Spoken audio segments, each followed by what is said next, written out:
ये आदमी बाहर से बिल्कुल साधारण लगता है, लेकिन असल में ये एक प्रोफेशनल किलर है। इस बार उसका मुकाबला किसी आम इंसान से नहीं, बल्कि जापानी याकुजा क्योता से होने वाला है। असल में ये दोनों दो गैंग्स के प्रतिनिधि हैं और की जून अपने गैंग जून का सबसे बड़ा हथियार है। ताकतवर लोगों की लड़ाई शुरू होती है। दोनों एक दूसरे पर हमला करते हैं। शुरुआत में क्योता थोड़ा बचाव कर लेता है, लेकिन जैसे ही जुन उसकी कमजोरी पकड़ लेता है, क्योता सिर्फ मार सहता रह जाता है। जुन एक जोरदार हुक पंच क्योता की पसलियों पर मारता है। यही पंच नॉकआउट साबित होता है और क्योता जमीन पर गिर जाता है। जुन बहुत संतुष्ट होता है, लेकिन याकुजा पक्ष गुस्से से भर जाता है। याकुजा के लड़के चाकू निकालकर जुन पर हमला करने की कोशिश करते हैं, लेकिन जुन कभी किसी से डरता नहीं। नतीजे में पूरा जापानी याकुजा गैंग कोरिया में खत्म कर दिया जाता है, लेकिन जुन भी बुरी तरह घायल हो जाता है। उसकी टांग की नस काट दी जाती है, जिससे वे मजबूर होकर जंगल में छिपकर रहने लगता है। 10 साल बाद कोरियाई गैंग बढ़कर जून ग्रुप बन चुका है। चेयरमैन जून अब भी की जून की कुर्बानी याद रखता है, इसलिए वह की जून के छोटे भाई गीजोक को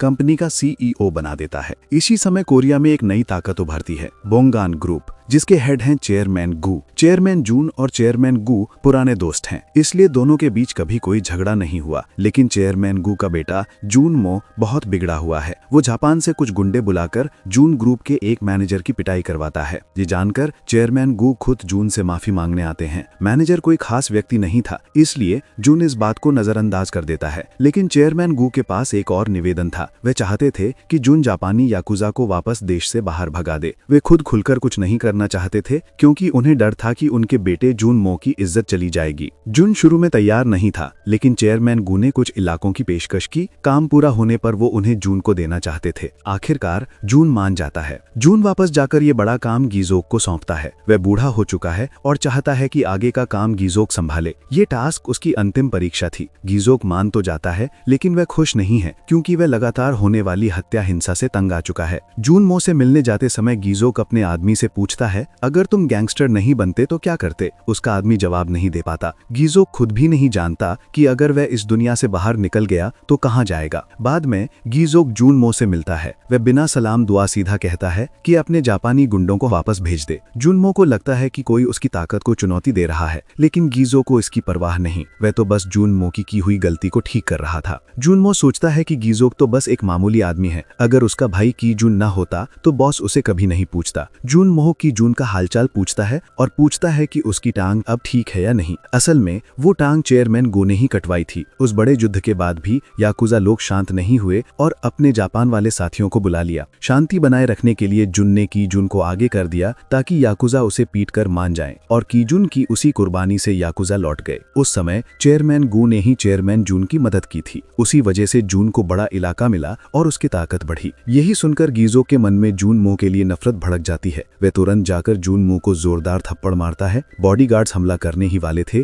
कि गीजो के आदमी बीच में कूदकर उन्हें रोक लेते हैं। गीजो कहता है कि की जून का नाम लेने की औकात जून मो की नहीं है, और अगर जून मो अपनी समस्या नहीं संभाल सका तो गीजो उसी को खत्म कर देगा। जाने से पहले वह कहता है, यह आखिरी चेतावनी है, अब खुद संभालो। जब गीजोक निकल जाता है, जून मो गुस्से से उसे देखता रहता है और मन ही मन ठान लेता है कि वह इसे नहीं छोड़ेगा। कुछ समय बाद शाम को गीजोक पहाड़ों में अपने भाई की जून से मिलने जाता है। की जून अब जंगल में आराम की जिंदगी बिता रहा है। गीजोक भी ऐसी ही जिंदगी चाहता है, पर कह नहीं पाता। दोनों भाई होते हुए भी अपने मन की बातें एक दूसरे से छिपाते रहते हैं। कुछ देर बाद गीजोक खामोशी से निकल जाता है। की जून को लगता है कि उसके भाई में कुछ गड़बड़ है। वह उसके पीछे जाता है। गीजोक मुस्कुराकर कहता है कि सब ठीक है। कुछ समय बाद गीजोक वापस घर आकर काम करता है। तभी उसे लाइट्स टिमटिमाती दिखती हैं और वह बेसमेंट में उतरकर चेक करता है। वहां वही आवारा बिल्ली होती है जो अक्सर आती है, पर जैसे ही बिल्ली पलटकर देखती है, गीजोक तुरंत समझ जाता है कि कोई उस पर घात लगाकर बैठा है। वह तुरंत हमला करता है और उस हत्यारे को आसानी से हरा देता है। वह पूछता है कि किसने भेजा, पर वह भी नहीं जानता। तभी उसके और साथी बाहर से अंदर आने लगते हैं। अब गीजोक को लड़ने के अलावा कोई चारा नहीं था। अगर उसका भाई कोरिया का सबसे बड़ा कातिल है तो वह भी किसी से कम नहीं। गीजोक पूरी टीम को मार गिराता है। सिर्फ एक आदमी बचता है। वह भी चाकू लेकर हमला करता है, पर गीजोक उसे पकड़ लेता है। चाकू की नोक उसकी आंख के बिल्कुल पास थी, लेकिन गीजोक उसे छोड़ देता है। लेकिन उसकी दयालुता उसे महंगी पड़ती है। वह हत्यारा अचानक पलटकर गीजो को चाकू मार देता है। गीजो गिरकर वहीं मर जाता है। अगली सुबह की जून को अपने भाई की मौत की खबर मिलती है और वह सदमे में डूब जाता है। जून ग्रुप गीजो का बहुत बड़ा अंतिम संस्कार करवाता है। कई बड़े अंडरवर्ल्ड लोग बुलाए जाते हैं। चेयरमैन गू और जून मो भी आते हैं। अंतिम संस्कार में जून मो गीजो की पटवी के सामने घुटने टेक कर मुस्कुराता है। उसे लगता है कि गीजो की मौत बिल्कुल सही हुई। वे गीजो के आदमियों को उकसाते हुए कहता है कि अपने मालिक की रक्षा क्यों नहीं कर पाए। गीजो के आदमी समझ जाते हैं कि इसमें जून मो का हाथ है और गुस्से से भर जाते हैं। बाहर जून ग्रुप का मैनेजर चोई चेयरमैन गू के एक घुंघराले बालों वाले आदमी से मिलता है। वे आदमी पहले जून ग्रुप में था, लेकिन साथियों को धोखा देकर चेयरमैन गू के पास चला गया था। मैनेजर चोई को शक होता है कि उसने फिर धोखा दिया होगा, लेकिन वह तुरंत इनकार कर देता है। उसी समय प्रोसिक्यूटर ऑफिस के लोग वहां पहुंचते हैं। घुंघराला आदमी तुरंत उनकी ओर इशारा करता है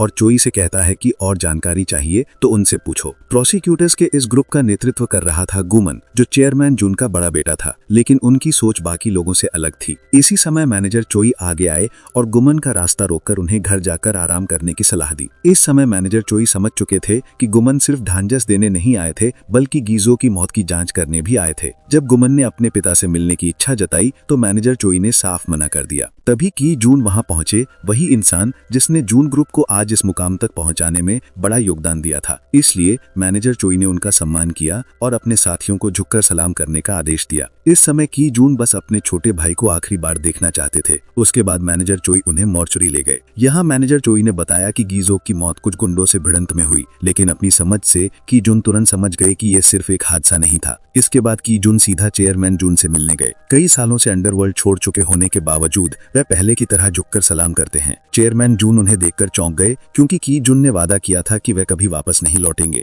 लेकिन चूंकि ये उनके भाई का अंतिम संस्कार था, की जून चाहते थे कि चेयरमैन जून उनकी स्थिति समझें। चेयरमैन जून भी गीजो की मौत से बेहद दुखी थे। इसी समय की जून ने 10 साल पुराना अपना वादा दोहराया कि वे ऐसे जिएंगे जैसे वे मर चुके हों, और बदले में चेयरमैन जून गीजो की सुरक्षा सुनिश्चित करेंगे। की जून ने पिछले 10 सालों तक अपना वादा निभाया, लेकिन इस बार चेयरमैन जून अपना वादा नहीं निभा सके। ये सुनकर की जून ने गंभीर स्वर में पूछा कि क्या उन्हें कुछ नहीं बताया जा रहा है, लेकिन चेयरमैन जून और मैनेजर चोई दोनों चुप रहे। जवाब न मिलने पर की जून समझ गए कि कोई उन्हें सच नहीं बताने वाला। उन्होंने सिर झुकाकर जाने की अनुमति मांगी। चेयरमैन जून पछताए और उनके पीछे भागे, लेकिन की जून बिना किसी निशान के गायब हो चुके थे। कुछ समय बाद गीजो के एक आदमी उनसे मिलने आए। उसने अपना नाम हेबाउम बताया और कहा कि वह गीजो का भरोसेमंद जूनियर था। चूंकि की जून और उनका भाई अब अकेले थे और की जून ज्यादा समय तक सार्वजनिक रूप से नहीं दिख सकते थे, इसलिए हेबाउम परिवार की ओर से अंतिम संस्कार संभालना चाहता था। की जून ने सिर्फ धन्यवाद कहा और वहां से चले गए।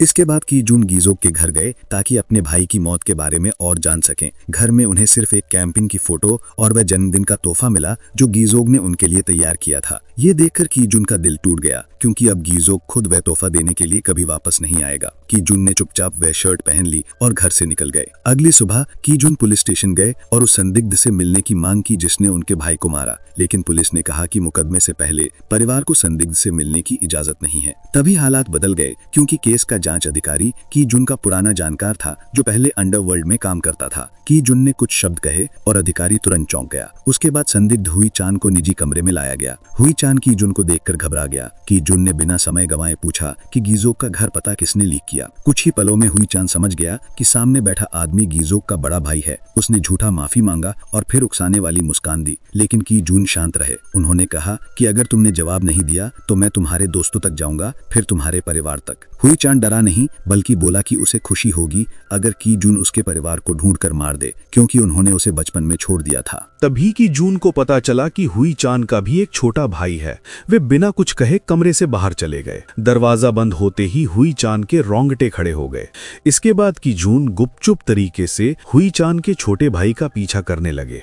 पीछा करते करते वे एक इंटरनेट कैफे पहुंचे, लेकिन ये जगह एक जाल था जो हुई चांद के दोस्तों ने बिछाया था। कीजून को चारों तरफ से घेर लिया गया, फिर भी कीजून शांत रहे। उन्होंने चारों ओर देखा और पूछा, क्या सब लोग आ गए? फिर उन्होंने कहा कि असल में तुम लोग ही घिरे हुए हो। गुंडे मजाक समझकर समझकर जोर से हंसे, लेकिन कीजून की आवाज फिर भी शांत रही। उन्होंने सिर्फ पूछा कि पीछे कौन है। गुंडों के लीडर ने कहा कि वे लोग खुद ही काम कर रहे थे, कोई पीछे से आदेश नहीं दे रहा था।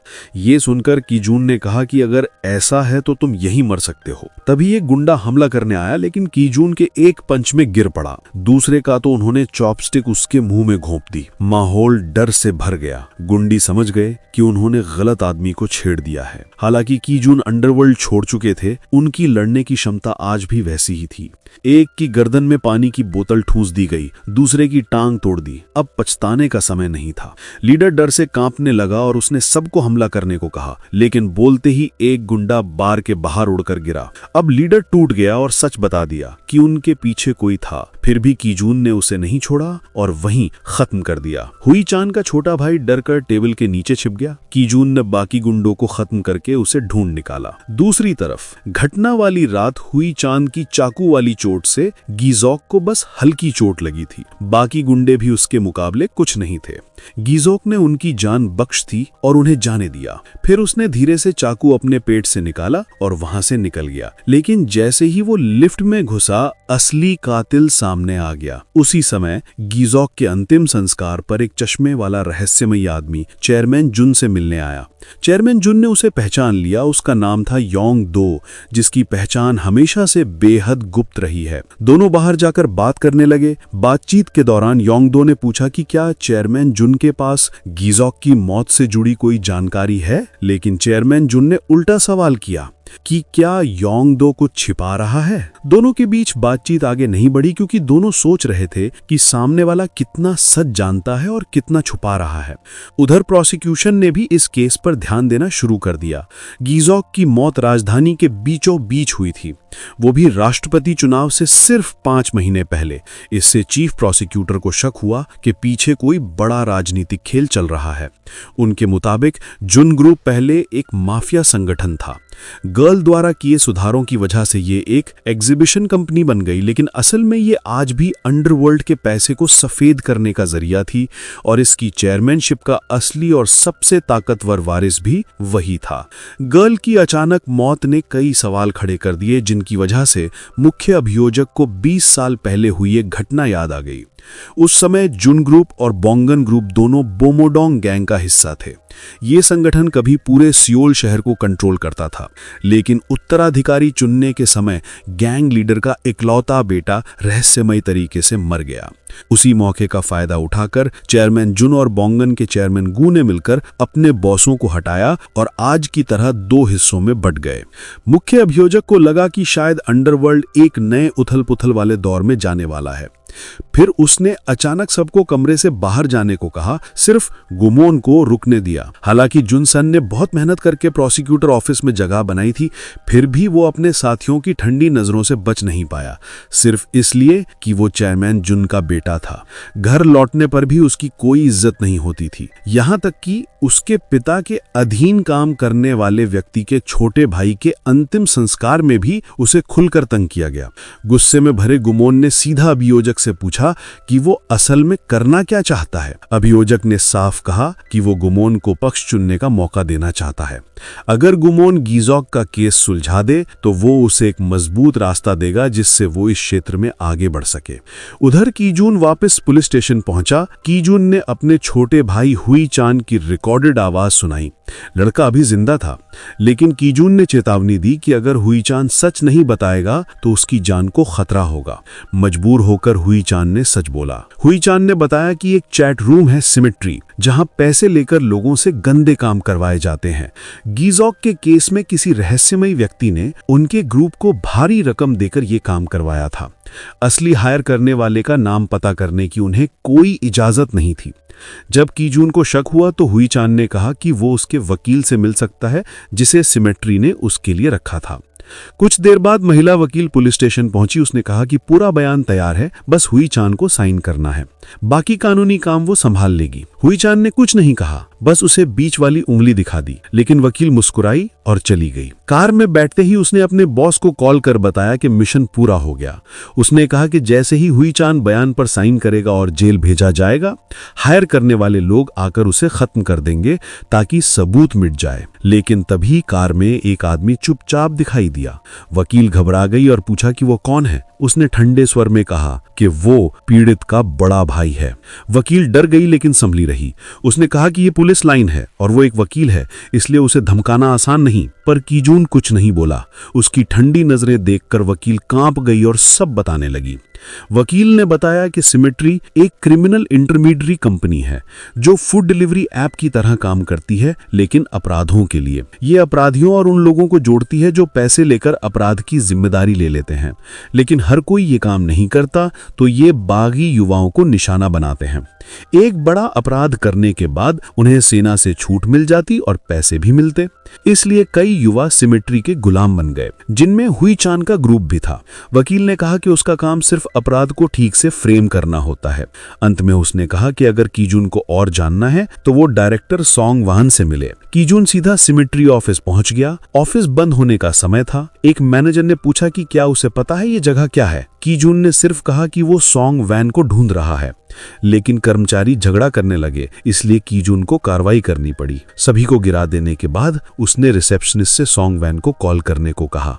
जब सोंग वैन को पता चला कि कीजून आया है, उसका चेहरा उतर गया। उसने तुरंत ड्राइवर को कर्मचारियों को हटाने का आदेश दिया, लेकिन आदेश अभी पहुंचा नहीं था। एक कर्मचारी चुपचाप हमला करने आया। तभी ड्राइवर का कॉल आया और कीजून ने उसे पकड़कर गिरा दिया। फिर बाकी लोग भी आए, पर कीजून ने सबको हरा दिया। जब सोंग वैन पहुंचा, सारे कर्मचारी जमीन पर पड़े थे। उसने खुद को संभाल कर कीजून से माफी मांगी और कहा कि कर्मचारी कुछ नहीं जानते थे। लेकिन कीजून ने साफ कहा कि उसे गोलमोल बात नहीं चाहिए, बस ये जानना है कि उसके भाई को किसने मरवाया। आखिरकार सोंग वैन घुटने पर गिर गया। उसने कहा कि अगर उसे पता होता कि पीड़ित गीजोक है तो वो कभी ऐसा नहीं करता। उसे उम्मीद नहीं थी कि उसके भेजे बच्चे किसी मास्टर को मार सकते हैं। कीजून ने गुस्से में पूछा कि किराए पर लेने वाला कौन है। सोंग वैन ने कहा कि इस धंधे में सबसे जरूरी बात होती है वादा निभाना। वो क्लाइंट की जानकारी नहीं दे सकता, लेकिन उसने चेतावनी दी कि हायर करने वाला ऐसा व्यक्ति है जिससे कीजून टकरा नहीं सकता। कीजून ने कहा कि उससे टकराना उसका फैसला है। कुछ वार के बाद सोंग वैन टूट गया। उसने बताया कि असली मास्टरमाइंड कोई और नहीं बल्कि बोंगन ग्रुप के चेयरमैन गू का बेटा जून मो था। सोंग वैन ने चेतावनी दी कि अगर कीजून जून मो को छुएगा तो ये पूरे बोंगन ग्रुप के खिलाफ जंग होगी। लेकिन कीजून पर कोई फर्क नहीं पड़ा। वो मुट्ठी भींचकर सीधे बोंगन ग्रुप की तरफ निकल पड़ा। उधर चेयरमैन जुन को भी खबर मिली कि हत्यारे को जून मो ने हायर किया था। उन्होंने मैनेजर चॉय से कहा कि चीफ चेयरमैन गू के साथ एक प्राइवेट मीटिंग सेट करें। ऐसा कमरा तभी इस्तेमाल होता है जब मामला बहुत गंभीर हो। मीटिंग में चेयरमैन जुन ने याद दिलाया कि उन्होंने और चेयरमैन गू ने मिलकर अपने बॉसों को हटाया और एक नियम बनाया था, दोनों में से कोई भी दूसरे को नुकसान पहुंचाएगा तो बराबर कीमत चुकानी पड़ेगी। चेयरमैन गू को अभी तक पता नहीं था कि उनका बेटा जून मो ही हत्यारे को हायर करने वाला है। चेयरमैन जुन ने साफ कहा, चाहे गुनहगार चेयरमैन गू का बेटा ही क्यों ना हो, कोई छूट नहीं मिलेगी। चेयरमैन गू का चेहरा बदल गया। उसने कहा कि ये नियम तो की जून के 10 साल पहले किए हंगामे के बाद बनाया गया था। अब वो इस नियम को तोड़ना चाहता है। उसने कहा कि अगर किसी ने जून मो को छुआ तो वो चुप नहीं बैठेगा। चेयरमैन जून ने कहा कि वो युद्ध नहीं चाहता, लेकिन उसने चेयरमैन गू को याद दिलाया कि की जून ने अपने भाई के कातिल को ढूंढने के लिए पूरी सिमेट्री को तबाह कर दिया। इसका मतलब समझना चाहिए। तभी की जून खुद कमरे में आ गया। उसने दोनों के बीच बैठकर शराब डाली और सीधा पूछा, क्या इन दोनों का गीजोक की मौत से कोई लेना देना है? दोनों चुप रहे। चेयरमैन जुन ने कहा कि चूंकि मामला उनके ग्रुप से जुड़ा है, वह नियमों के मुताबिक इसे संभालेंगे। की जुन ने चेयरमैन गू से नियम मानने को कहा। चेयरमैन गू ने कहा कि वो सिमेट्री और उन बच्चों को संभाल लेगा। की जुन ने कहा कि ये काफी नहीं है। उसने कहा कि उसे पता है कि मास्टरमाइंड कौन है और वो खुद इससे निपटेगा। दोनों बुजुर्ग चुप रहे। की जुन चला गया। उसके जाते ही चेयरमैन गू ने चेयरमैन जुन से मदद की भीख मांगी। उसने कहा कि वो जमीन, होटल, कसीनो कुछ भी दे देगा, बस वो मदद करे। लेकिन चेयरमैन जुन ने मना कर दिया। चेयरमैन गू ने धमकी दी कि अगर जूनमो को कुछ हुआ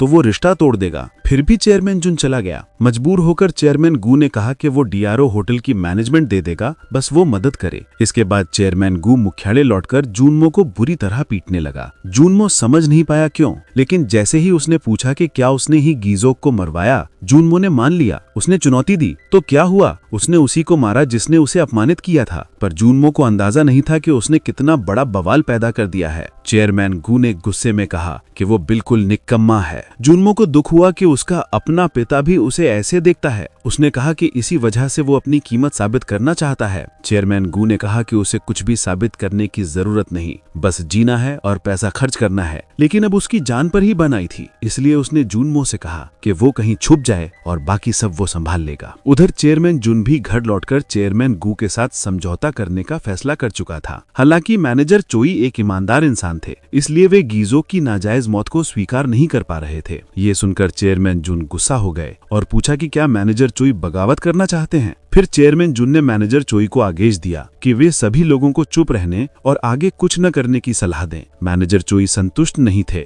लेकिन उन्हें जाना पड़ा। ये पूरी बातचीत गुनसंग ने सुन ली थी। इसी की वजह से उसे गीजो की मौत की जांच में पहला सुराग मिला। जैसे ही मैनेजर चोई बाहर निकले, उनकी मुलाकात अचानक से हेबुम से हो गई। हेबुम चेयरमैन जुन से मिलने आया था। हेबुम के आने का उद्देश्य समझते हुए मैनेजर चोई ने उसे सलाह दी कि वो वापस चला जाए, क्योंकि इस समय चेयरमैन जुन किसी की बात नहीं सुनना चाहेंगे। लेकिन हेबुम नहीं माना। उसे लगा कि मैनेजर चोई चेयरमैन जुन की बात सिर्फ इसलिए मान रहे हैं ताकि वे जाइल के खाली हुई जगह हासिल कर सके। ये सुनकर मैनेजर चोई गुस्सा हो गए और डांटकर उसे अपनी स्थिति समझने को कहा। तभी जुमून आकर बीच में बोल पड़े और माहौल शांत करा दिया। ऐसे में मैनेजर चोई को हेबुम को जाने देना पड़ा। फिर मैनेजर चोई ने गुमून की तरफ मुड़कर कहा कि उसे कंपनी के मामलों में शामिल होने की जरूरत नहीं है। लेकिन गुमून ने हल्के से पूछा कि मैनेजर चोई को लगता है कि उन्हें इससे क्या फायदा मिलेगा। ये कहकर गुमून मुस्कुराते हुए वहां से चला गया, जिससे मैनेजर चोई उलझन में पड़ गए। इसी बीच हेबोंग कीजुन से मिलने पहुंचा। उसने कहा कि उसे अंदाजा है कि कीजुन बदला लेने की योजना बना रहा है और वो भी इसमें शामिल होना चाहता है। लेकिन कीजुन ने तुरंत मना कर दिया, क्योंकि ये बहुत खतरनाक था। इस पर हेबोंग ने कहा कि वो अन्याय सहकर जीने से अच्छा मरना पसंद करेगा। जियोक ने उसकी बहुत मदद की थी, इसलिए उसे ये कर्ज चुकाना था।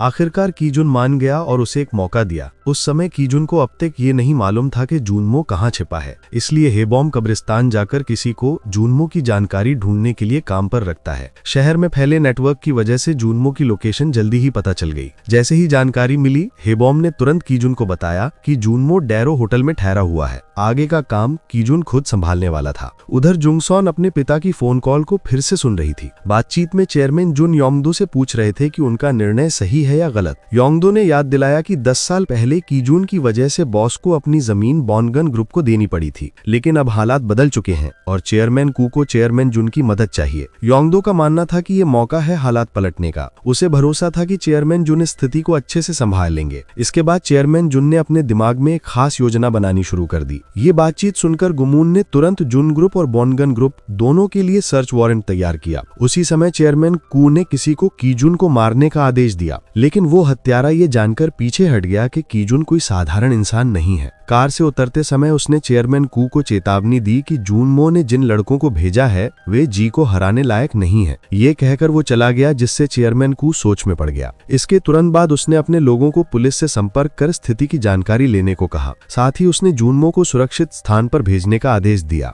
इसके बाद चुनोक को जूनमो को ढूंढने भेजा गया। उस समय जूनमो अभी भी डैरो होटल में पार्टी कर रहा था। चुनोक ने उसे घर जाकर छिपने की विनती की, लेकिन जूनमो को डर नहीं लग रहा था। जूनमो ने कहा कि कीजुन उसके लिए कोई खतरा नहीं है। चुनोक ने समझाया कि जूनमो का अपना पिता भी कीजुन से डरता है, लेकिन चेयरमैन कू का सचिव इतना धैर्यवान नहीं था। चेयरमैन कू के आदेश के मुताबिक अगर जूनमो नहीं मानेगा तो सचिव उसे पीट कर मानने पर मजबूर करेगा। आखिर सचिव ने जूनमो को जबरदस्ती खींचकर बाहर ले जाना शुरू कर दिया।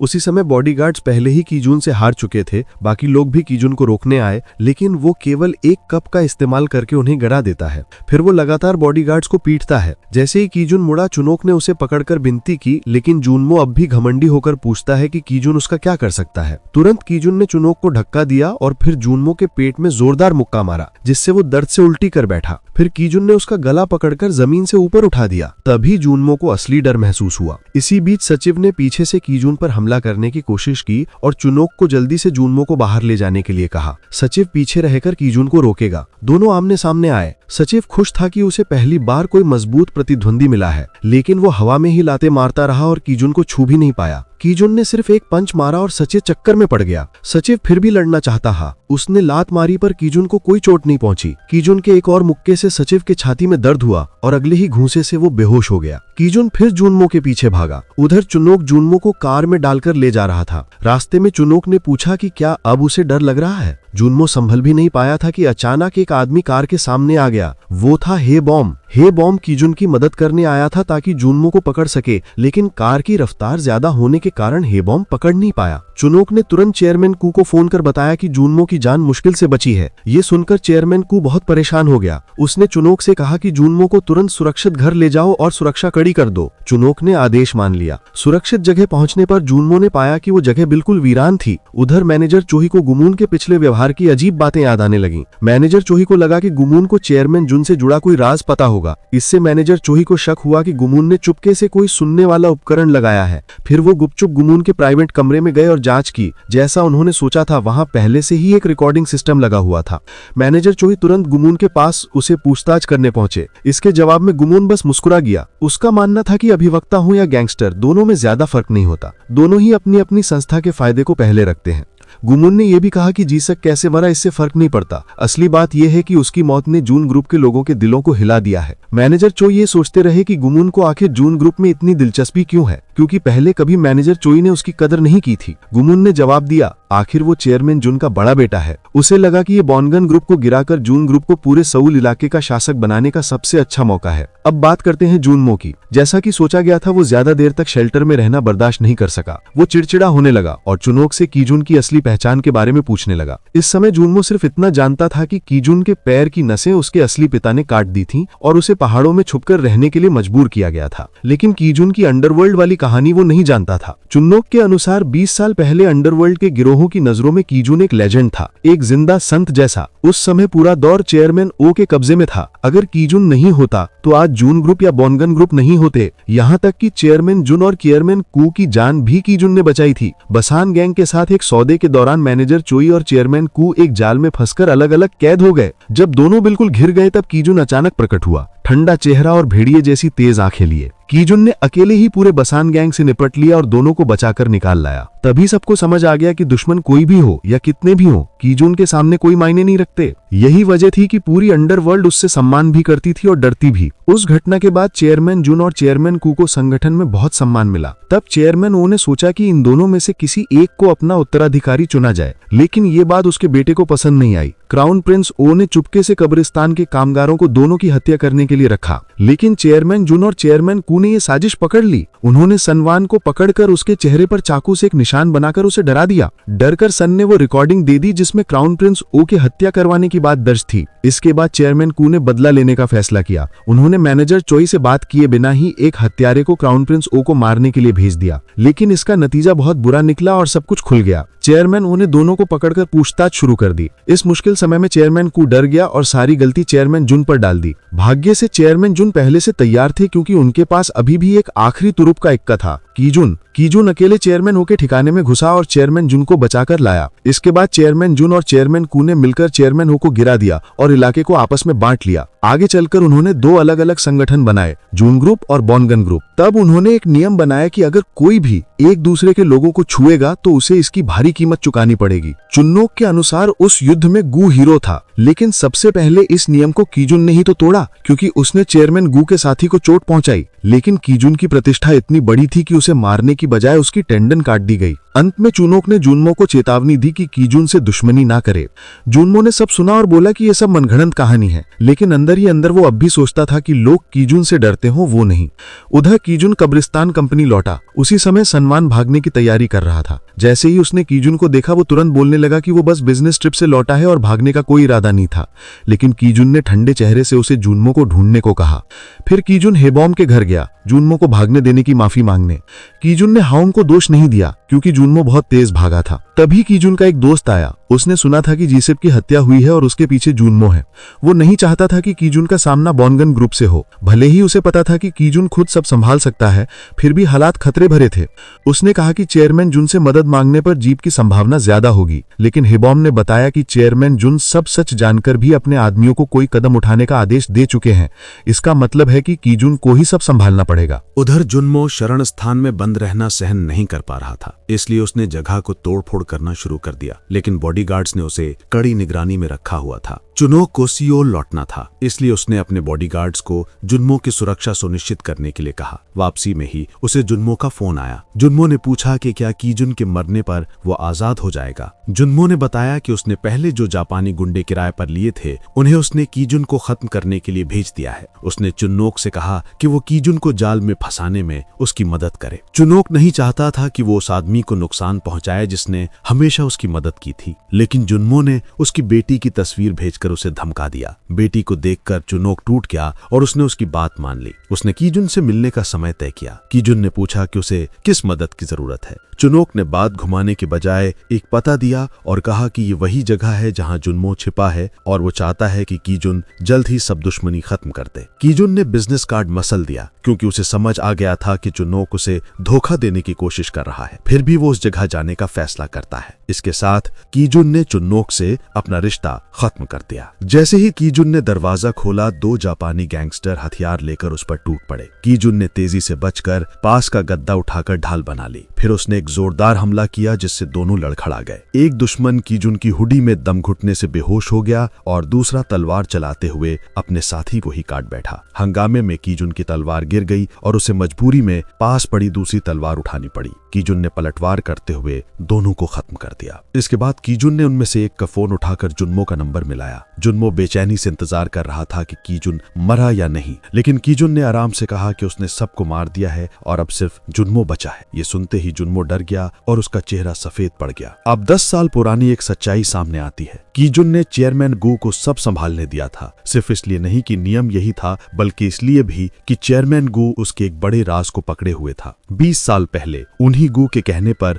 गिजुक क्राउन प्रिंस ओ की हत्या करने गया था। तब गिजुक को गैंग ने स्वीकार भी नहीं किया था, लेकिन वादे की वजह से उसने ऐसा किया। इसका नतीजा ये हुआ कि सारी जिम्मेदारी कीजुन को उठानी पड़ी। उस शाम चेयरमैन गू योंगडू से मिलने गया, वही इंसान जिसने दोनों चेयरमैन को वो नियम बनाने की सलाह दी थी। योंगडू ने कहा कि नियम तोड़ने वाला वही है, इसलिए सजा उसे मिलनी चाहिए, लेकिन चेयरमैन गू ने नियम की बात नहीं की। उसने सिर्फ ये कहा कि अगर जुन्मो मर गया तो गुडविल बेकार हो जाएगा। चेयरमैन जुन ये समझ गया और उसने सबसे दूर रहने का वादा किया। अब सिर्फ कीजुन की समस्या बची थी। चेयरमैन गू के अनुसार अगर कीजुन खत्म हो जाए तो सब फिर सामान्य हो जाएगा। उसने योंगडू से कीजुन को मारने का तरीका सोचने को कहा और बताया कि वो पहले से एक योजना बना चुका है, बस योंगडू को साथ देना है। ये कहकर वो चला गया। योंगडू ने उसे जाते देख तिरस्कार से मुस्कुराया और सोचा कि बाप बेटा दोनों ही मूर्ख हैं। अगली सुबह जुन्मो के ठिकाने पर अचानक कुछ लोग आए। बॉडीगार्ड्स ने सोचा कि ये कोई कैंपिंग करने वाले होंगे, लेकिन वे जुन्मो के दोस्त थे, सब मार्शल आर्टिस्ट, जिनमें एक भारी भरकम आदमी भी था जो दुनिया का चैंपियन रह चुका था। दोनों ने बॉडीगार्ड्स को आसानी से हरा दिया। बड़ा फाइटर ये सोचकर हैरान था कि जुन्मो ने उसे किसी अनजान इंसान कीजुन से लड़ने के लिए क्यों बुलाया है। जुन्मो ने बताया कि हो सकता है आज वो अनजान लगे, लेकिन 10 साल पहले कीजुन एक लेजेंड था। जुन्मो ने फिर 1 बिलियन की कीमत लगाई कि अगर ये 2 फाइटर जून को मार दें। दोनों बहुत खुश हुए और चाहते थे कि जुन्मो अपनी आंखों से कीजुन को खत्म होते देखें। उसी समय चुन्नोक सियोल लौटा, लेकिन उसने सिर्फ पिटे हुए बॉडीगार्ड्स देखे। जुन्मो गायब था। चुन्नोक बहुत घबरा गया और तुरंत आदेश दिया कि बॉडीगार्ड्स हर हाल में जुन्मो को ढूंढें, चाहे पूरी सियोल सिटी ही उलट पलट क्यों ना करनी पड़े। बॉडीगार्ड्स निकल गए। तभी चुन्नोक को जुन्मो का फोन आया। चुन्नोक चाहता था कि जुन्मो वापस आ जाए, लेकिन जुन्मो ने कहा कि वो नहीं लौटेगा क्योंकि वो खुद कीजुन को मारना चाहता है। उधर कीजुन अस्पताल में था। उसने एक सीनियर से अपने घाव पर पट्टी करवाने को कहा। पहले चाहे कीजुन कितना भी घायल हो जाता वो सह लेता था, लेकिन इस बार सीनियर को समझ आ गया कि कीजुन अब बूढ़ा हो रहा है। उसे ये भी पता था कि कीजुन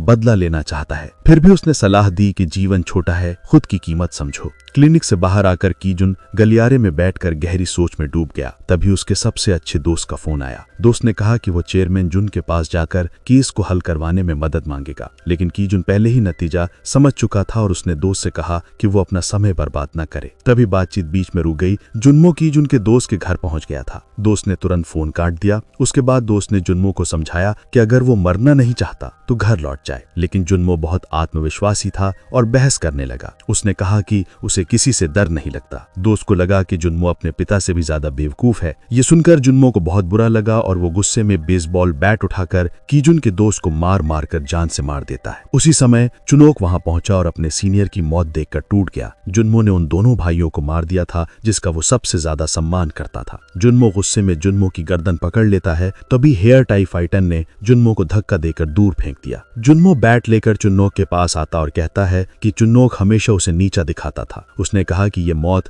कीजुन की वजह से हुई है। बड़ा फाइटर देखता है कि जुन्मो कंट्रोल खो रहा है तो रोकने की कोशिश करता है, लेकिन जुन्मो कहता है कि अगर उसने कुछ शुरू किया है तो उसे पूरा करेगा। फिर जुन्मो कीजुन का दोस्त का फोन लेकर कीजुन को कॉल करता है। वो कीजुन को मिलने और बदला लेने की चुनौती देता है। कीजुन को पता चल गया था कि उसका दोस्त मर चुका है, फिर भी वो खुद को शांत रखता है। सब समझ गए कि जुन्मो अब अपनी हद पार कर चुका है। कीजुन ने किसी को अपने दोस्त का अंतिम संस्कार करने के लिए भेजा और खुद जुन्मो को ढूंढने निकल पड़ा। उधर जुन्मो अपने ठिकाने पर वापस पहुंचा और हर जगह से गुंडों को बुला लिया। उसने पैसों से भरा बैग फेंका और कहा कि जो भी कीजुन को पकड़ कर लाएगा उसे इनाम मिलेगा, लेकिन मारना नहीं, उसे खुद मारना है। गुंडे खुशी खुशी तैयार हो गए क्योंकि उन्हें पता नहीं था कि मौत उनका इंतजार कर रही थी। इधर कीजुन जुन्मो के ठिकाने पर पहुंच गया था। वो भी लोहे की छड़ लेकर आया था। बड़ा फाइटर सोच रहा था कि जुन्मो ने एक छोटे आदमी को मारने के लिए इतना पैसा क्यों खर्च किया, लेकिन वो चुपचाप सब देखता रहा। जैसे ही कीजुन गलियारे में दाखिल हुआ, जगह घमंडी गुंडों से भरी हुई थी। सब इनाम चाहते थे। कीजुन ने शांत होकर कहा कि जो डरते हैं वो चले जाएं। तभी एक गुंडा आगे बढ़ा, लेकिन कीजुन ने उसे एक ही वार में गिरा दिया। बाकी भी टूट पड़े। उनकी संख्या ज्यादा थी, लेकिन वे ऐसे थे जैसे मच्छर लोहे को काटने की कोशिश करें। बिग फाइटर ने कीजुन को पकड़ा तो बाकी गुंडे झपट पड़े। कीजुन ने तुरंत पलटवार किया और करीब आए गुंडे का सिर कुचल दिया। फिर उसने डंडे से एक और को मारकर दर्द से चिल्ला दिया। जब कीजुन ने एक गुंडे का सिर दीवार पर पटका तो बाकी डर गए। वे मुकाबला करना चाहते थे, लेकिन कीजुन उन्हें एक एक करके गिरा देता है। कैमरे पर देखकर जुन्मो भी डर गया। वो कांपते हुए सिक्योरिटी टीम से कहता है कि कीजुन को जिंदा पकड़ने का प्लान बदलकर उसे मार ही दो, लेकिन सिक्योरिटी गार्ड्स भी एक एक करके गिरते गए। कीजुन चाकू लेकर सबकी गर्दन पर तेजी से वार करता हुआ आगे बढ़ा। दूसरा लेवल भी उसने पार कर लिया। अब सिर्फ चैंपियन फाइटर बचा था। अब उसे हालात की गंभीरता समझ आई। उसने जुन्मो से कहा कि उसका पेमेंट डबल किया जाए। मजबूरी में जुन्मो ने हाँ कहा। कीजुन लड़खड़ाते हुए हॉल में पहुंचा। जुन्मो सीढ़ियों पर खड़ा था। अब पहले जैसा आत्मविश्वासी नहीं था। कीजुन ने फिर कहा कि जो डरता है पीछे हट जाए, लेकिन चैंपियन ने हमला कर दिया। उसने आसानी से कीजुन को सीढ़ियों से नीचे फेंक दिया। लड़ाई शुरू हो गई। बड़ा फाइटर बहुत मजबूत था। वो लगातार वार कर रहा था और कीजुन सिर्फ बचाव कर पा रहा था। आखिर में उसने कीजुन को ग्लास की मेज पर पटक दिया, जो चकनाचूर हो गई। जुन्मो ने राहत की सांस ली और चिल्लाकर बोला कि उसी ने कीजुन के छोटे भाई को मारा है। वो छक अब तू क्या कर लेगा? ये सुनते ही कीजुन फट पड़ा। उसने टूटी कांच की तीखी चीज उठाई और सीधे उसके आंख में घुसा दी। चैंपियन को लगा कि ये गलत है, लेकिन ये मौत की लड़ाई थी। यहाँ कोई नियम नहीं होता। हालात तुरंत पलट गए। चैंपियन आंख न देख पाने की वजह से गलत वार करता रहा और कीजुन लगातार उसे मारता रहा। आखिरकार कीजुन ने अंतिम वार किया और उसे गिरा दिया। अब कीजुन लोहे की छड़ लेकर जुन्मो की तरफ बढ़ा। मौत सामने देख जुन्मो घबरा गया। उसने बंदूक निकाली, लेकिन गोली चूक गई। कीजुन ने बंदूक तोड़ दी और जुन्मो का हाथ पैर तोड़ दिया। जुन्मो रोने लगा और बोला कि उसे मारने से भी गिजोक वापस नहीं आएगा। लेकिन जितना वो बोलता गया, कीजुन उतना गुस्से में भरता गया और बात खत्म होते ही कीजुन ने उसे जमीन पर गिराकर मार डाला। कीजुन का बदला पूरा हो चुका था। उधर चेयरमैन गू ने उस पुलिस अफसर को गिरफ्तार करने का आदेश दिया जिसने गिजोक का केस संभाला था। उसे शक था कि इतनी ऊंची रैंक वाला अफसर रात की ड्यूटी पर क्यों होगा, और जिस समय शव मिला था उस समय किसी ने कोई रिपोर्ट भी नहीं की थी। उसे लगा पुलिस सब जानती है। पूछताछ में पिटाई के बाद पुलिस ने सच बता दिया और रिकॉर्डिंग भी सुना थी। आवाज सुनते ही चेयरमैन गू पहचान गया कि असली मास्टरमाइंड कौन है। उसने जुन्मो को फोन किया, लेकिन कोई जवाब नहीं मिला। उसे बेचैनी होने लगी। कुछ देर बाद फोन बजा कॉल जून मो की नहीं बल्कि की जून की थी। उसने बताया कि उसने जून मो को नियमों के हिसाब से निपटा दिया है। चेयरमैन गू सच बताना चाहता था, लेकिन अब बहुत देर हो चुकी थी। वो टूट गया। की जून शेल्टर से बाहर निकला। रास्ते में उसे गिजोक की याद आई। उसके मन में गिजोक मुस्कुराते हुए कहता है कि हम फिर कहीं मिलेंगे। इतने सालों में पहली बार की जून ने अपना दर्द महसूस किया। तभी एक कार अचानक सामने आ गई। की जून बच नहीं पाया और कार से टकरा कर नदी में गिर गया। हत्यारा बाहर निकला और अपने बॉस को बताया कि उसने की जून को खत्म कर दिया है। वही हत्यारा जिसने पहले गिजोक को मारा था। की जून शेल्टर से बाहर निकला। रास्ते में उसे गिजोक की याद आई। उसके मन में गिजोक मुस्कुराते हुए कहता है कि हम फिर कहीं मिलेंगे। इतने सालों में पहली बार की जून ने अपना दर्द महसूस किया। तभी एक कार अचानक सामने आ गई। की जून बच नहीं पाया और कार से टकरा कर नदी में गिर गया। हत्यारा बाहर निकला और अपने बॉस को बताया कि उसने की जून को खत्म कर दिया है। वही हत्यारा जिसने पहले गिजोक को मारा था। उस रात गिजोक बच्चों को छोड़कर वापस जा रहा था। तभी उसने लिफ्ट में एक आदमी को छुपा पाया। पहले वार से वो बच गया, लेकिन हत्यारा प्रोफेशनल था और लगातार कमजोर जगहों पर वार करता रहा। एक वार में चाकू उसके हाथ के आर पार चला गया। गिजोक ने अपनी टाई से खून रोका और लड़ता रहा, लेकिन पहले से घायल होने के कारण अंत में उसके गर्दन पर वार हुआ और वो गिर पड़ा। गिरने से पहले उसने हत्यारे का मास्क हटाया, लेकिन नाम बताने का समय नहीं मिला। अगले दिन रेस्क्यू टीम ने की जून की कार नदी से निकाली, लेकिन बॉडी नहीं मिली। असल में की जून बहकर किनारे आ लगा था और उसे हेबॉम ने पाया। हेबॉम ने तुरंत डॉक्टर को बुलाया और इलाज शुरू करवाया। उधर चेयरमैन जून को पता चला कि की जून नदी में गिर गया है। उसे लगा ये सब बहुत अजीब है। तभी चेयरमैन गू ने उसे मिलने बुलाया। कंस्ट्रक्शन साइट पर चेयरमैन जून ने जून मो की मौत पर दुख जताया। उसने पूछा कि क्या चेयरमैन गू ने बदले के लिए की जून को मरवाया। चेयरमैन गू ने कहा कि अगर वो ऐसा करता तो की जून इतनी आसानी से नहीं मरता। चेयरमैन गू ने एक बात साफ करनी चाहिए। जांच में पता चला था कि पुलिस वाले को रिश्वत एक ऐसे अकाउंट से मिली थी जिसे जून ग्रुप का था, जिससे गिजोक पर झूठा केस बनाया गया था। चेयरमैन जून चौंक गए, लेकिन चेयरमैन गू ने कहा कि शायद पूरी साजिश चेयरमैन जून नहीं रची हो। उसके अनुसार चेयरमैन जून नहीं चाहते थे कि गिजोक बिजनेस संभाले, इसलिए उसने उसे मरवाया, फिर जून मो को फंसाया, फिर की जून को जून मो को मारने के लिए इस्तेमाल किया और आखिर में की जून भी मारा जाता ताकि सबूत खत्म हो जाएं और ग्रुप जून के असली बेटे गुमसोन को मिल जाए। चेयरमैन जून हंसने लगा और इसे बकवास कहा, लेकिन चेयरमैन गू बोला कि चाहे सच हो या नहीं, अब दोनों में से एक ही जिंदा रहेगा। ये खुली जंग थी। चेयरमैन जून ने तुरंत मीटिंग बुलाई। सबने कहा कि आज के जमाने में ताकत से लड़ाई सुलझ नहीं सकती, लेकिन कुछ न करना भी गलत होगा। चेयरमैन जून ने कहा कि अपनी ताकत बताने के लिए उन्हें लड़ना ही पड़ेगा। फिर वो योंग दो से मिला। उसने कहा कि योंग दो ने उसे इस्तेमाल किया। पहले योंग दो कहता था कि उसकी सलाह मानकर चेयरमैन जून हालात को काबू कर लेगा, लेकिन अब उसे जंग लड़नी पड़ रही है। चेयरमैन जून ने यह भी कहा कि जिस अकाउंट से रिश्वत गई थी उस तक योंग दो के अलावा सिर्फ गुमोन की पहुंच थी। योंग दो ने याद दिलाया कि गुमोन को न भूलें। चेयरमैन जून ने अपने बेटे पर शक से इनकार किया, लेकिन योंग दो हंसते हुए बोला कि बूढ़े लोग वही मानते हैं जो सच मानना चाहते हैं। उसने कहा कि यही भरोसा चेयरमैन जून के लिए खतरनाक साबित हो सकता है। उधर बोंगन ग्रुप के ऑफिस में अचानक प्रोसिक्यूटर घुस आए। उन्होंने छापा मारकर सारे नेताओं को गिरफ्तार कर लिया। सिर्फ चेयरमैन गू बच निकला। ये सब गुमोन की योजना का हिस्सा था। चीफ प्रोसिक्यूटर को लगा कि गुमोन ने जानबूझकर चेयरमैन गू को भागने दिया है,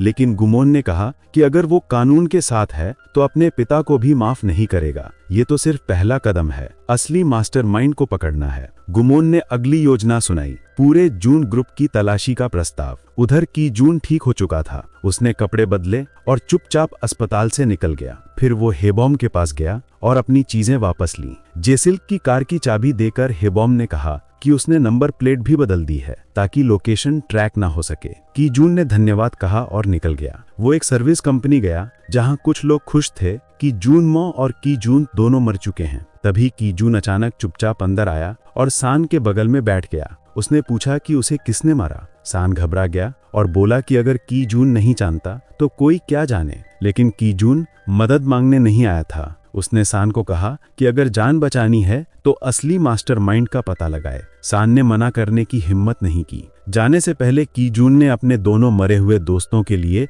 अगरबत्ती जलाई। सान को अफसोस हुआ कि अगर वे भी उसकी तरह डरपोक होते तो शायद जिंदा होते। उस रात जुमसन घर लौटा और पाया कि उसका पिता उसकी रूम में रिकॉर्डिंग लिए बैठा है। चेयरमैन जून ने उससे सवाल किया। जुमसन मुस्कुराया और मुड़ गया। जून ने साफ जवाब मांगा। जुमसन बोला कि वो सिर्फ अपना काम कर रहा है और जब तक उसका पिता है कुछ नहीं बदलेगा। चेयरमैन जून जानता था कि जिम जिमसन महत्वाकांक्षी है, लेकिन उसमें पिता के खिलाफ जाने की हिम्मत नहीं, इसलिए वो संतुष्ट होकर कमरे से चला गया। फिर जिमसन ने अपने हेडफोन चेक किए और पाया कि जिस वायर टैप को उसने लगाया था वो अब एक म्यूजिक टेप बन चुका था। इसी समय जून समूह ने आधिकारिक रूप से युद्ध की घोषणा कर दी और बोंगन समूह पर हमला करने की तैयारी की। इससे पहले चेयरमैन जून दोनों पक्षों के बीच हमेशा शांति की नीति अपनाते रहे थे, लेकिन इसी वजह से उन्होंने अपनी सबसे मजबूत ताकत गोन को खो दिया। इस समय चेयरमैन जून को अपनी गलती का एहसास हुआ। समय पर कदम न उठाने के कारण स्थिति इतनी खराब हो गई थी, इसलिए उन्होंने आखिरी बार लड़ने का फैसला किया, वरना आगे कोई मौका नहीं बचेगा। चेयरमैन जून और चेयरमैन गू के बीच की टक्कर अब खत्म होने की कगार पर थी।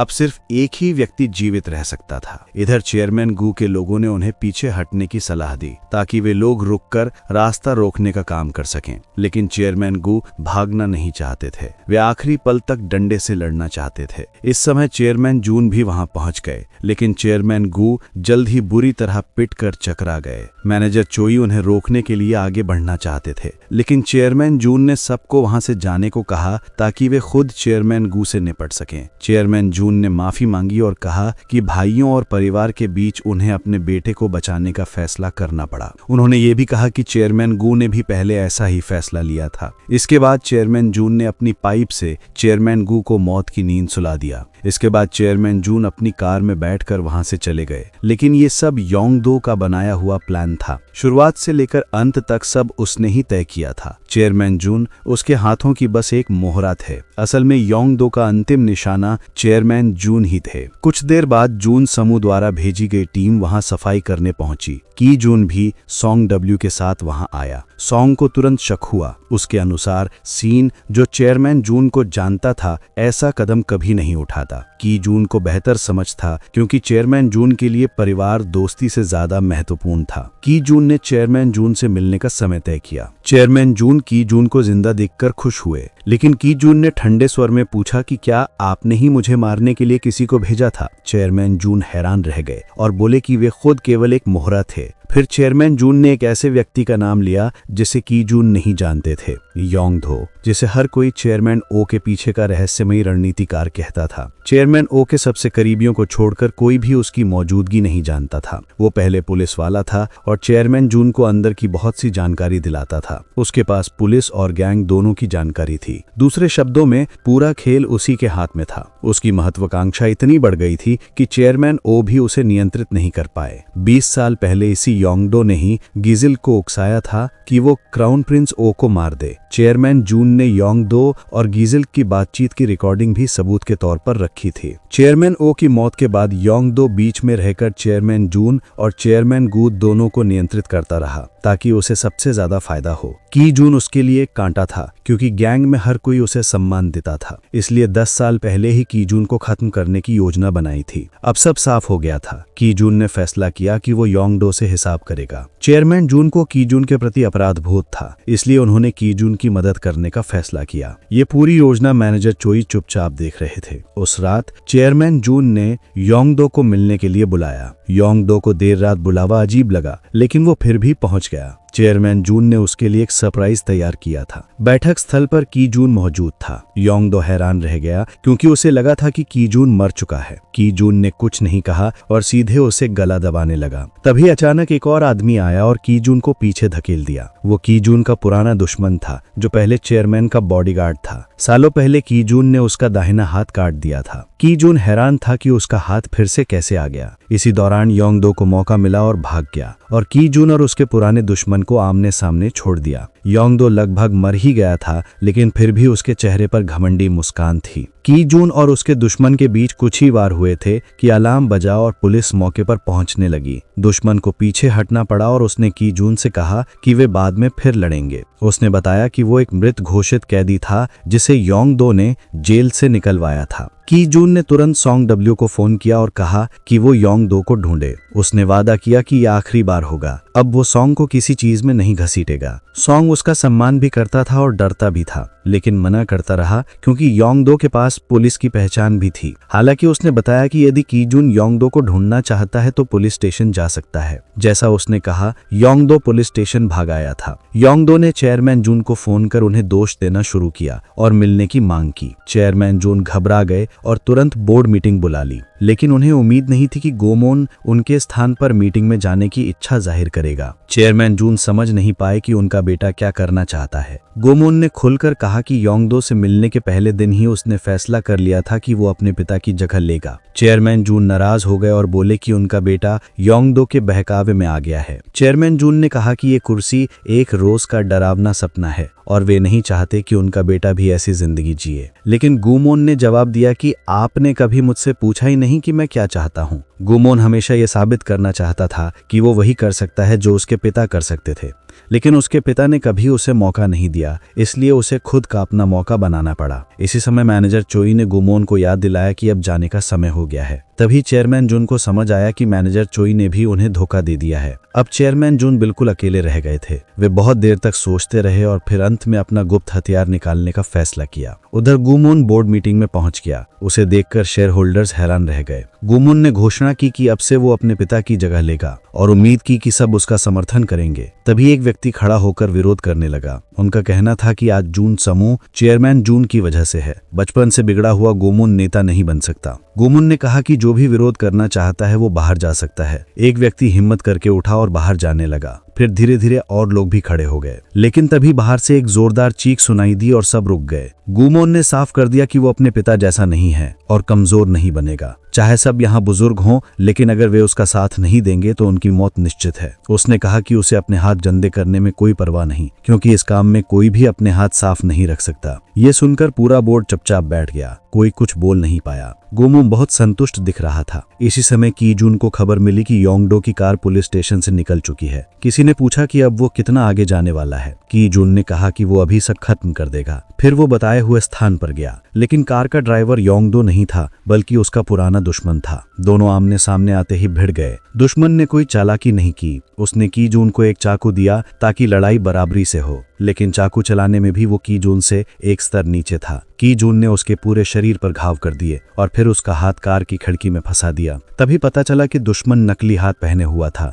10 साल पहले हाथ कट जाना उसके लिए बहुत बड़ी बेइज्जती थी। उसके अनुसार कीजून को उसी समय उसे मार देना चाहिए था। दुश्मन ने कीजून का हाथ कसकर पकड़ लिया। कीजून जमीन पर पड़े चाकू तक पहुंचा और उसे उसके पेट में घोंप दिया, लेकिन कीजून इस बार भी उसकी जान छोड़ना चाहता था। दुश्मन ने ये अपमान सहने से मना कर दिया। उसने कीजून का हाथ पकड़कर चाकू को और अंदर धकेल दिया। उसने कीजून को याद दिलाया कि अगर सब खत्म करना है तो एक ही रास्ता है, मौत। अगर वो नहीं मरेगा तो कीजून मारा जाएगा। आखिर में उसने सलाह दी कि वो जल्दी से योंगडो को ढूंढे, वरना हालात और बिगड़ जाएंगे। इस समय योंगडो चेयरमैन जून के घर पहुंच चुका था। योजना के अनुसार वो बाद में चेयरमैन जून को मारने वाला था, लेकिन कीजून की वजह से उसे ये कदम जल्दी उठाना पड़ा। उसने वादा किया कि वो गुमोन का ध्यान रखेगा, लेकिन योंगडो की सबसे बड़ी गलती थी गुमोन को इस मामले में घसीटना। चेयरमैन जून ने तुरंत बंदूक निकाली, योंगडो पर तान दी और उसे वहीं रुकने को कहा। योंगडो को चाकू नीचे रखना पड़ा। उसी समय चेयरमैन जून पकड़े गए। योंगडो ने मौका देखकर आगे बढ़कर बंदूक छीन ली।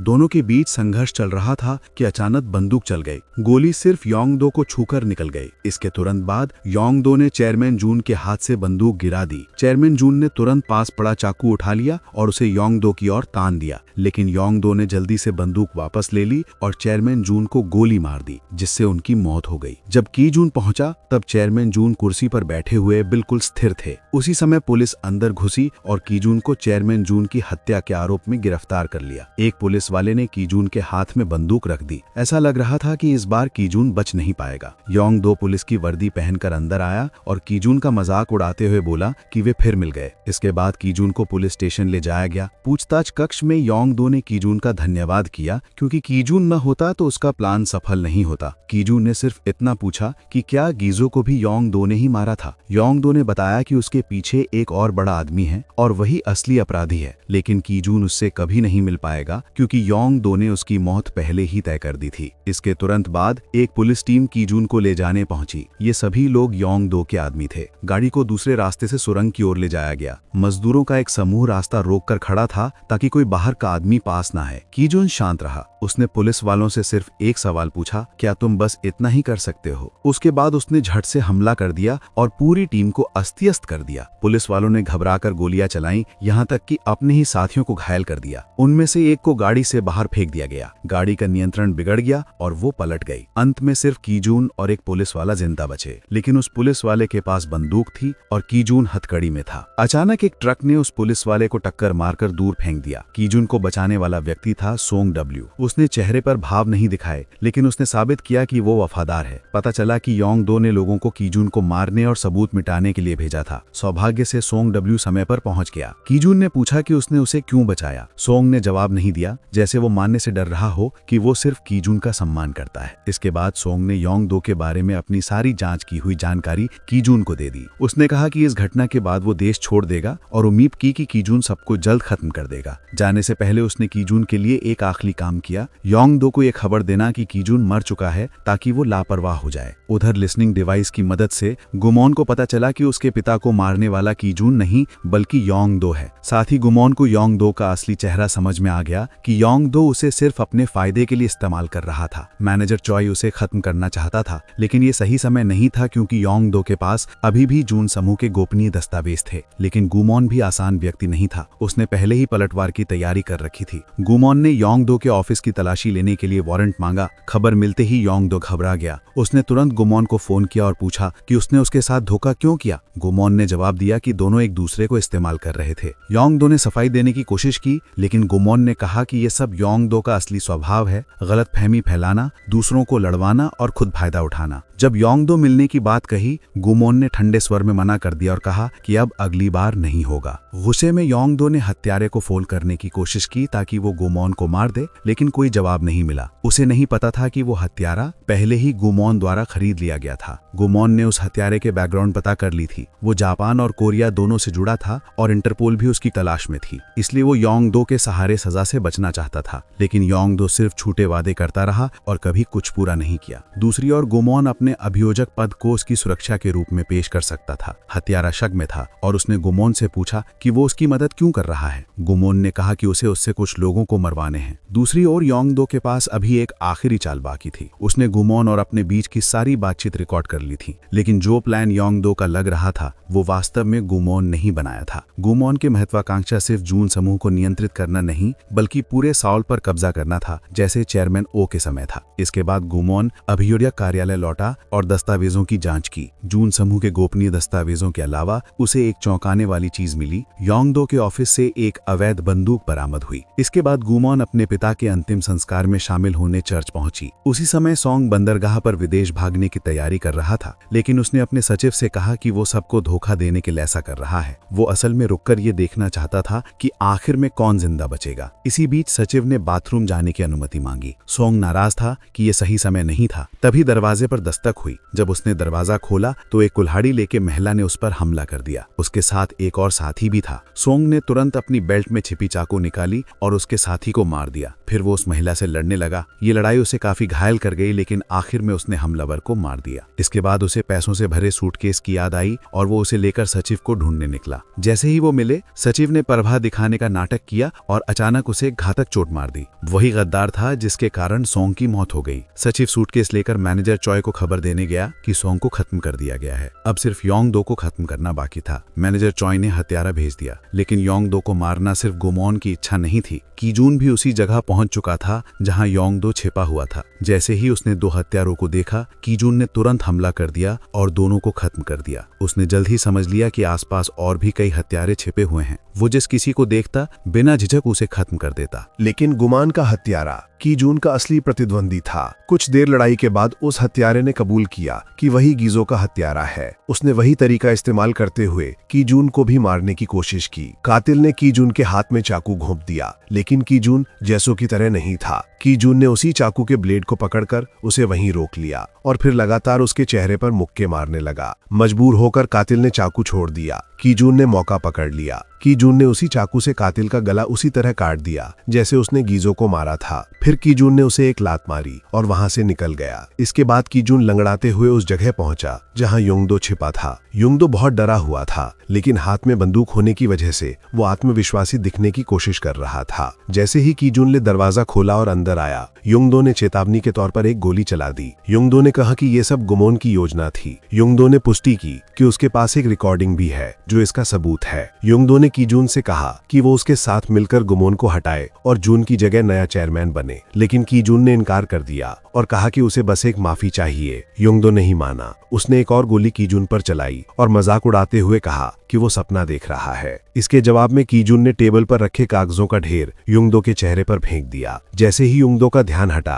कीजून तुरंत आगे बढ़ा और उसे धक्का देकर गिरा दिया। इस समय योंगदो की बंदूक दूर जा गिरी। उसने तुरंत कुर्सी के नीचे छुपाया हुआ चाकू उठाने की कोशिश की, लेकिन कीजून ने जल्दी से चाकू छीन लिया। इसके बाद कीजून ने योंगदो की 5 उंगलियां काट दी। फिर उसने योंगदो के टेंडन काटे ताकि वो वही दर्द महसूस करे जो कीजून ने सहा था। फिर कीजून ने उससे पूछा कि क्या वो जीवित रहना चाहता है, लेकिन उससे पहले कि योंगदो जवाब दे पाता, कीजून ने उसके गले में वार कर उसे वहीं मार दिया। उसके बाद कीजून चेयरमैन जून के अंतिम संस्कार में शामिल हुआ। गुमोन ने सहमति दी कि कीजून अंतिम रस्में निभाए। कीजून को देखकर गुमोन समझ गया कि उसने सभी हत्यारों को खत्म कर दिया है, जिसमें योंगदो भी शामिल था। लेकिन कीजून शांत चेहरे से बोला कि गुमोन आखिरी होगा। कीजून ने पूछा कि गुमोन ने ऐसा क्यों किया। गुमोन ने स्वीकार किया कि वो कीजून से जलता था, क्योंकि जिस पद की उसे हमेशा चाहत थी वो उसके पिता ने किसी कीजून जैसे व्यक्ति को दे दिया था। कीजून ने उसके कंधे पर हाथ रखकर कहा कि चेयरमैन जून के दफन होने के बाद वे सब साथ ही दफन होंगे। अब किसी चीज के लिए लड़ने की जरूरत नहीं होगी। जीवन में चाहे जितनी लड़ाई हो, मरने के बाद सब मिट्टी हो जाता है। अंतिम संस्कार के बाद कीजून आखिरी बार गिजोक की कब्र पर गया, क्योंकि उसे पता था कि अब वो उससे मिलने वाला है।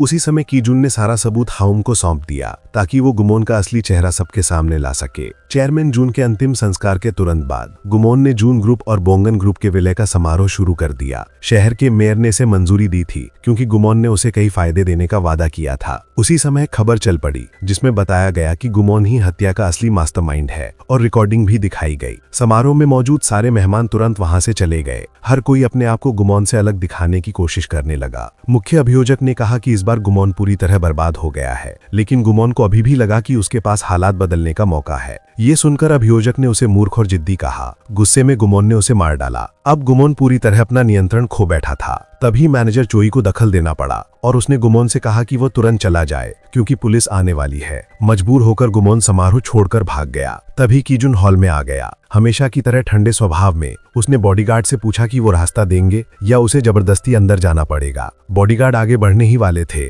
लेकिन मैनेजर चोई ने बीच में आकर उन्हें हटने को कहा और खुद रास्ता खोल दिया। उसने कीजून से पूछा कि क्या सब कुछ यहीं खत्म नहीं हो सकता, लेकिन कीजून ने कहा कि अब वो पीछे नहीं हट सकता। कोई विकल्प ना होने पर मैनेजर चोई को कीजून का सामना करना पड़ा, क्योंकि ये उसका कर्तव्य था। वे दोनों पुराने साथी थे। सम्मान के तौर पर उसने भी उसे पहले बार करने दिया, लेकिन मैनेजर चोई कीजून का मुकाबला नहीं कर पाया। हारने के बाद उसने कहा कि उसे उम्मीद है कि कीजून आखिर तक जाएगा। कीजून ने सिर हिलाकर उसे विदा किया। इसके बाद कीजून चेयरमैन जून के दफ्तर में पहुंचा। इस समय गुमोन उस पद पर बैठ चुका था, लेकिन उसे महसूस हुआ कि ये कुर्सी किसी साधारण कुर्सी से अलग नहीं है। गुमोन को सबसे ज्यादा परेशान ये बात कर रही थी कि इस कुर्सी ने इतनी खून खराबा कराई। कीजून ने कहा कि ये कुर्सी तभी मूल्यवान होती है जब लोग आपको सम्मान और आदर से देखें, वरना ये सिर्फ बोझ है। उसने कहा कि अब सब खत्म करने का समय आ गया है। गुमोन के पास बंदूक थी और कीजून के पास चाकू। पहली गोली गुमोन ने चलाई, क्योंकि वो पहले से तैयार था, लेकिन गुमोन कीजून को मारना नहीं चाहता था। उसने सोचा कि वो खुद को ही मार लेता है, लेकिन कीजून ने तुरंत उसका हाथ काट दिया, क्योंकि वो नहीं चाहता था कि गुमोन इतनी आसानी से मर जाए। कीजून ने उसे माफी मांगने के लिए मजबूर किया। माफी सुनने के बाद ही कीजून ने उसे खत्म किया। अंत में कीजून धीरे धीरे वहां से निकल गया। अब उसे कोई नहीं रोक सकता था। आने वाले दिनों में कीजून पहाड़ों में अकेला रहने लगा। किसी ने उसे फिर कभी नहीं देखा, और समय के साथ लोग कीजून की कहानी भूलने लगे। फिल्म यहीं समाप्त होती है। देखने के लिए धन्यवाद। अलविदा, फिर मिलेंगे।